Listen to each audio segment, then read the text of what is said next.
ব্যাংকটাকে ধ্বংস করেছেন শেখ হাসিনা এস আলমকে তার হাতিয়ার হিসেবে ব্যবহার করে। আমরা এখন স্পষ্টত দেখতে পাচ্ছি সেই এস আলমকে আবার ফিরে আসার পথ করে দেখাচ্ছে। 5 আগস্টের পর তিনি স্বৈরাচারের দূষর এবং দুষ্কৃতকারী হওয়ার কারণে তিনি শেষ পর্যন্ত এখান থেকে বাধ্য হয়েছেন চলে যেতে। এত গুলি কামানের পরে মাত্র 8 মিনিট। আপনাকেও কামান দেওয়া হবে, বলতে থাকেন। আমি বলতে থাকি, আপনি যখন থামায় দিবেন আমি থেমে যাব। Thank you. ধন্যবাদ মাননীয় স্পিকার। নোটিশটি উত্থাপন করেছিলাম জনস্বার্থে। বক্তব্য সবাই যখন দেয় জনস্বার্থেই দেয়। আমরা বিরোধী দলের পক্ষ থেকে পর্যন্ত 4 জন কথা বলেছেন, বা 5 জন আমি এখন বলছি। আমার মূল বক্তব্যে যাওয়ার আগে মাননীয় সংসদ সদস্য এবং স্বরাষ্ট্রমন্ত্রী খুব চমৎকার কিছু কথা বলেছেন, এগুলো একটু স্মরণ করতে চাই আমি। উনি বলেছেন যে shareholder is shareholder. সে কিভাবে শেয়ার হোল্ডার হয়েছে এটা পরে দেখা যাবে। এটা পরে কেন? এটা তো আগেই এক্সপোজ হয়ে গেছে। সারা দুনিয়া জানে, উনি জানেন না। উনার মতো একজন বিজ্ঞ মানুষ আমি এটা বিশ্বাস করি না।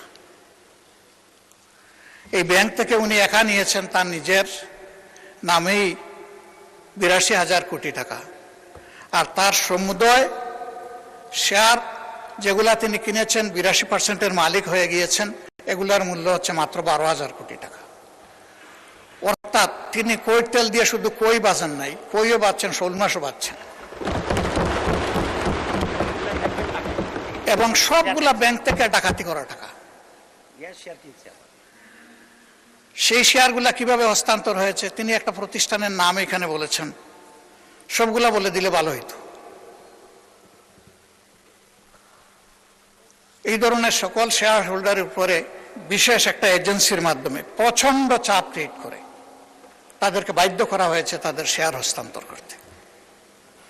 এরা তো হস্তান্তরের জন্য এই শেয়ারগুলা কিনে, তারা যুগ যুগ ধরে এই ব্যাংকের সাথে ছিল এবং যথারীতি এই ব্যাংক সবাইকে স্যাটিসফ্যাক্টরি সার্ভিস দিয়ে চলছিল, ডিভিডেন্ড দিয়ে চলছিল। একটা মাত্র ব্যাংক, যে ব্যাংক তারল্য সংকটে অন্য ব্যাংকেও হেল্প করত, এইভাবে ব্যাংকটা ডাকাতি করে আজকে এটাকে একদম দেউলিয়া করা হয়েছে। এটা করেছে ফ্যাসিস্ট সরকার। উনি কর্মচারীদের নিয়োগের ব্যাপারে কথা বলেছেন। 10,000 কর্মচারীকে নিয়োগ দেওয়া হয়েছে, সামান্য কোনো নিয়ম নীতি মানা হয়নি, পত্রিকায় একটা বিজ্ঞপ্তি দেওয়া হয়নি। এই ব্যাংকের সমস্ত অতীত ট্রেডিশন ব্যাক করে কোনো পরীক্ষা ছাড়াই তাদেরকে নিয়োগ দেওয়া হয়েছে। একটা কাগজে কেউ না কেউ সই করে দিয়েছে, এইটাই তার নিয়োগ লেটার। মাননীয় বিরোধী দলের নেতা, আপনি ভালোই বলছেন, কিছু কিছুটা অস্পষ্টতা আমার কাছে মনে হয় যে তিনি বলতে কাকে আপনি মিন করছেন, আর যেই আমলে এভাবে নিয়োগে বৈষম্য করা হয়েছে, অবৈধভাবে নিয়োগ দেওয়া হয়েছে, সেটা কি ফ্যাসিস্ট আমলে নাকি ইন্টারিম সরকার আমলে? এটা ক্লিয়ার করে বললে সবাই উপকৃত হবে। জি জি, এটা ফ্যাসিস্ট আমলে, কিন্তু সালাউদ্দিন সাহেব একটা অংশ এনেছেন, আরেকটা অংশ আনেন নাই। সরকার পরিবর্তন হওয়ার পরে 5 আগস্টের পরে আমরা যতটুকু জানতে পেরেছি যে তাদের সকলকে আবার পরীক্ষায় আসার জন্য ইনভাইট করা হয়েছিল, যে আসেন, বিনা পরীক্ষায় আপনারা চাকরি নিয়েছেন, মিনিমাম নিয়মটা মানে এখন আপনারা চাকরিতে ফিরে আসেন। তারা কেউ আসেনি। কেন তারা আসলো না? এরপরে এই ব্যাংকটা 1983 সালের নভেম্বরে 3টা শাখা দিয়ে বাংলাদেশে তার কার্যক্রম শুরু করে। ঢাকার লোকাল ব্রাঞ্চ মতিঝিলে, আগ্রাবাদ, চিটাগাং, সিলেট, তালতলা। পর্যায়ক্রমে তাদের সততা, দক্ষতা, আমানতদারি এবং গ্রাহকদের প্রতি তাদের সেবার মান, এগুলার কারণে অনন্য উচ্চতায় ব্যাংকটা চলে যায়। তিনি যে সমস্ত অভিযোগ আনলেন, যে কোনো একটা দলের দিকে ইঙ্গিত করে, একেবারে নাম বললে দিলেই পারতেন জামাতে ইসলামী। তিনি বলছেন যে মাঝে মাঝে নেকাব খোলা ভালো, এটা খুলে দিতেন, এখানে নেকাব রাখলেন কেন উনি? যে এখান থেকে 700 টাকার একটা কি জানি 700 কোটি টাকার লোন কে নিয়েছে, এটা কোনো একটা দলের নির্বাচনী ফান্ডে ফান্ডিং করা হয়েছে। আমি এটা পরিষ্কার জানতে চাই উনি জামাতকে এটার দ্বারা মিন করেছেন কিনা। যদি উনি মিন করে থাকেন, I am taking absolute challenge.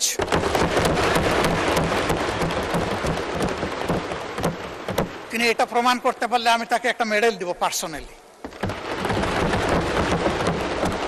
এরপরে কার ছেলে কার নাতি কোন কোম্পানি, শুধু ইসলামী ব্যাংক না, যে কোনো ব্যাংক থেকে চুরি ডাকাতি অসততার মাধ্যমে কিছু নিয়ে যদি আত্মসাৎ করে থাকে, তার ব্যাপারে অবশ্যই তদন্ত করে স্টার্ন অ্যাকশন দেশের বিদ্যমান আইনে নেওয়া উচিত। এটা আমি শফিকুর রহমান হলে আমাকেও যেন স্পেয়ার করা না হয়। মাননীয় স্পিকার, এই ব্যাংকটিতে ক্ষুদ্র একজন ব্যবসায়ী হিসাবে আমার বসার সুযোগ হয়েছিল 2005 থেকে 2011 সাল, 6 বছর। ব্যাংকের বোর্ডে বসতাম, শিখতাম, জানতাম, বাংলাদেশের অর্থনীতিকে বোঝার চেষ্টা করতাম।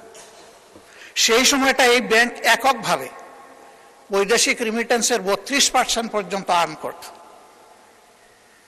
তার ডিপোজিট, তার তারল্য, তার ইনভেস্টমেন্ট, সকল টার্নওভারে ইম্প্যারালাল একটা ব্যাংক ছিল।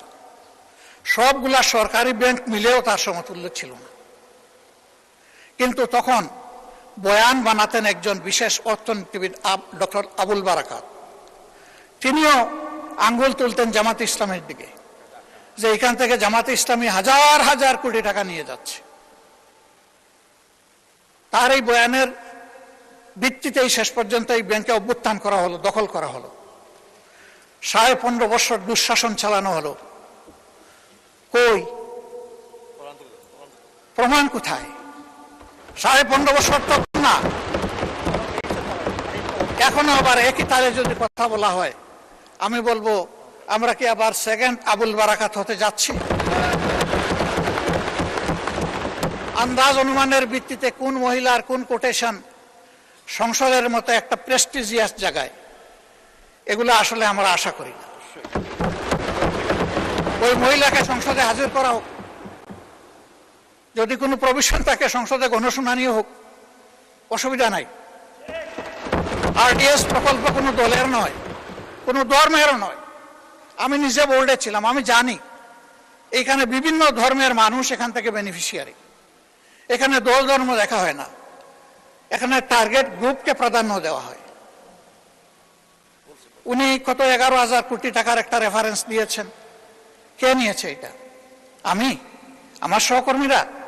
যদি এরকম হয়, দলের ফান্ডে যদি 1 টাকাও আসে, আমি বলবো সার্চ লাইট দিয়ে এটা তালাশ করে আমাদের বিরুদ্ধে যেন অভিযোগ। মাননীয় বিরোধী দলের নেতা আপনাকে, ওনাদেরকে 15 মিনিট বলেছে, আপনাকে 7 দিয়েছি, আরো 8 মিনিট বলেন আপনি। মাননীয় স্পিকার, আপনাকে ধন্যবাদ। আমি যা আশঙ্কা করছি সেটা এখন বলতে চাচ্ছি। ব্যাংকে পরিবর্তন যে কোনো সময় আসতেই পারে। ব্যাংকের স্বার্থে আসতে হবে, গ্রাহকের স্বার্থে আসতে হবে, মালিকের স্বার্থে আসতে হবে। আমি এই ব্যাংকের একজন মালিক, আমার 10 টাকা মূল্যের একটা শেয়ার আছে। আমি আমার এই শেয়ারের দাবি কখনো ছেড়ে দেব না। আমার এই 10 টাকা মূল্যের শেয়ারের পক্ষে আমি আমার রাইট ধরে রাখার জন্য, এস্টাবলিশ করার জন্য যা করা দরকার তাই আমাকে করতে হবে। আমি তার রাজনৈতিক পরিচয় করব না, আমি করব এই ব্যাংকের একজন গ্রাহক হিসাবে, একজন মালিক হিসাবে। এইভাবে রাজনৈতিক পরিচয় থাকা কোনো দোষের বিষয় নয়। আর এই ব্যাংকের গ্রাহক শুধু জামাতে ইসলামের মানুষরাই নয়, এই ব্যাংকের গ্রাহক বিএনপির বহু লোক আছেন, আমার পরিচিত অনেক লোক আছে, অন্যান্য দলের আছে, অন্যান্য ধর্মের আছে। এটা সকলের ব্যাংক। এই ব্যাংক একক কারো না। ওই ব্যাংকের গায়ে লেখা নাই যে এই ব্যাংক এরাই শুধু সুবিধা নেবে, বাকিরা পারবে না, এরাই শুধু গ্রাহক হতে পারবে, বাকিরা পারবে না, এই ধরনের কিছু লেখা নাই। এগুলো হলো বানায়ট বয়ান। ব্যাংকটাকে ধ্বংস করেছেন শেখ হাসিনা এস আলমকে তার হাতিয়ার হিসেবে ব্যবহার করে। আমরা এখন স্পষ্টত দেখতে পাচ্ছি সেই এস আলমকে আবার ফিরে আসার পথ করে দেখাচ্ছে। এর প্রমাণ এই যে ডেপুটি গভর্নর বাংলাদেশ ব্যাংকের সাবেক, তিনি রংপুরের রিজিওনাল ম্যানেজার থাকা অবস্থায়, ডিরেক্টর থাকা অবস্থায় অনিয়মের 52 লাখ টাকার অভিযোগ তার বিরুদ্ধে প্রমাণিত হয়েছে। তাকে তখন শাস্তি দেওয়া হয়েছে। আর 5 আগস্টের পর তিনি স্বৈরাচারের দূষর এবং দুষ্কৃতকারী হওয়ার কারণে তিনি শেষ পর্যন্ত এখান থেকে বাধ্য হয়েছেন চলে যেতে। সেই লোকটাকে এনে এখানে বসানো হলো। তিনি যখন ডেপুটি গভর্নর, তখন এস আলমের সকল অপকর্মের তিনি ছিলেন সহযোগী, এবং সেই হিসাবে তিনি একটা প্রাইজ পেয়েছিলেন। তার স্ত্রীর নামে ভুয়া কোনো প্রতিষ্ঠানের অস্তিত্ব নেই, সেখানে 3.5 কোটি টাকা এক্সিম ব্যাংক থেকে গিফট লোন দেওয়া হয়েছে তাকে। তিনি অসৎ। সেই লোকটাকে এনে একটা বিধ্বস্ত ব্যাংকের মাথার উপর বসায় দেওয়া, এটা কোনো যুক্তিতেই মেনে নেওয়া যায় না।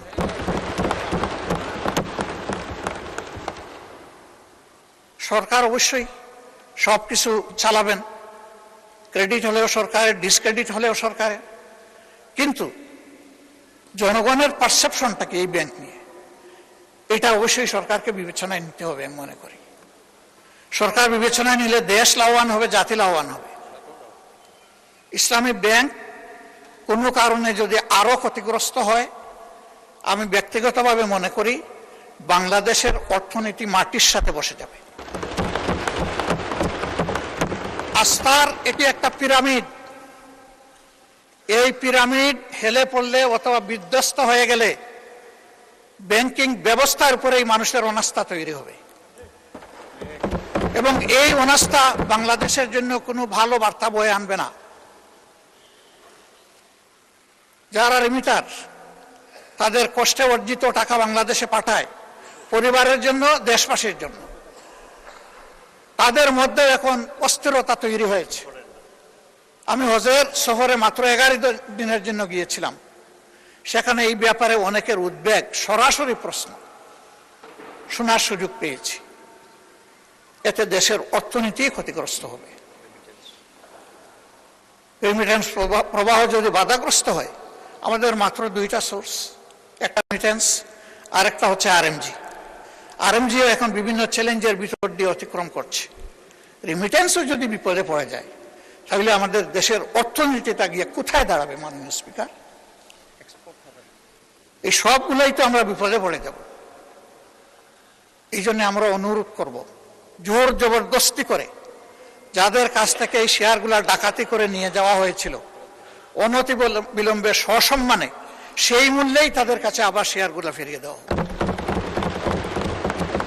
এরপরে সরকার সকল নিয়ম কানুন মেনে বোর্ড গঠন করবে, পরিচালনা করবে, আমাদের পূর্ণ সমর্থন থাকবে। এই ব্যাপারে আমাদের কোনো আপত্তি থাকবে না। সন্তান তার মায়ের কুলেই তো নিরাপদ। ওরা তো সৎমা হয়ে এসেছিল, ওদের কোনো দরদ ছিল না, ওরা ডাকাতি করেছে। এখন আবার যদি অসৎ লোকদেরকে দিয়ে এই ব্যাংক পরিচালনা করা হয়, যা আছে তাও শেষ হয়ে যাবে, উধাও হয়ে যাবে। আমাদের উদ্বেগটা এই জায়গায়। তখন যখন এই সমস্যা দেখা দিয়েছিল, মাত্র 4 দিনে ওখানে 70,000 কোটি টাকা ব্যাংক থেকে মানুষ উত্তোলন করে ফেলেছিল। আমরা একটা অনুরোধ জানিয়েছিলাম একজন গ্রাহক হিসাবে, ছোট্ট একজন মালিক হিসাবে, একটু ধৈর্য ধরুন, ব্যাংকটাকে বাঁচতে দিন। থেমে গিয়েছিল। এখন কি বলবো মানুষকে? এখন তো বলার কিছুই খুঁজে পাচ্ছি না। এই জন্য আপনার মাধ্যমে আমি মাননীয় প্রধানমন্ত্রীকে বিশেষভাবে অনুরোধ করব, বিষয়টা নিয়ে তিনি যেন সিরিয়াসলি ভাবেন।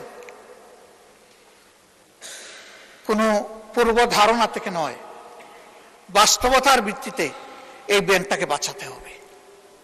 আমরা বিশ্বাস করি এই ব্যাংক বাঁচলে, তার আগের জায়গায় ফিরে আসলে, ব্যাংকিং ব্যবস্থাপনার উপরে মানুষের আস্থা আবার ফিরে আসবে। অর্থনীতির 2 চাকার, 1 চাকা ব্যাংক আর 1 চাকা স্টক মার্কেট। ব্যাংকে আস্থা ফিরে আসলে অবভিয়াসলি হাত ধরে স্টক মার্কেটও আস্থা ফিরে আসবে। আমরা আমাদের দেশটাকে সামিয়ে একদিকে যাচ্ছে, এটাই দেখতে চাই। আর লেম এক্সকিউজ এবং ব্লেমের যে বিষয়গুলো এখানে চলে আসে, এটা থেকে আল্লাহর কাছে আশ্রয় চাই। অলরেডি 5টা ব্যাংকের গ্রাহকরা রাস্তায় রাস্তায় ভিক্ষুকের মতো ঘুরছে। তারা তাদের বিনিয়োগের কোনো রেজাল্ট পাচ্ছে না। তারা তাদের আমানত ফেরত পাচ্ছে না। আবার যদি সর্ববৃহৎ ব্যাংকের একই বিপর্যয় ঘটে, তাহলে আমরা গিয়ে কোথায় দাঁড়াবো? মাননীয় স্পিকার, আজান হয়ে গেছে, আমার কথা আমি এখানেই শেষ করলাম। আমি আপনার মাধ্যমে একটা প্রতিকার চাই, ব্যাংকটা বাঁচুক।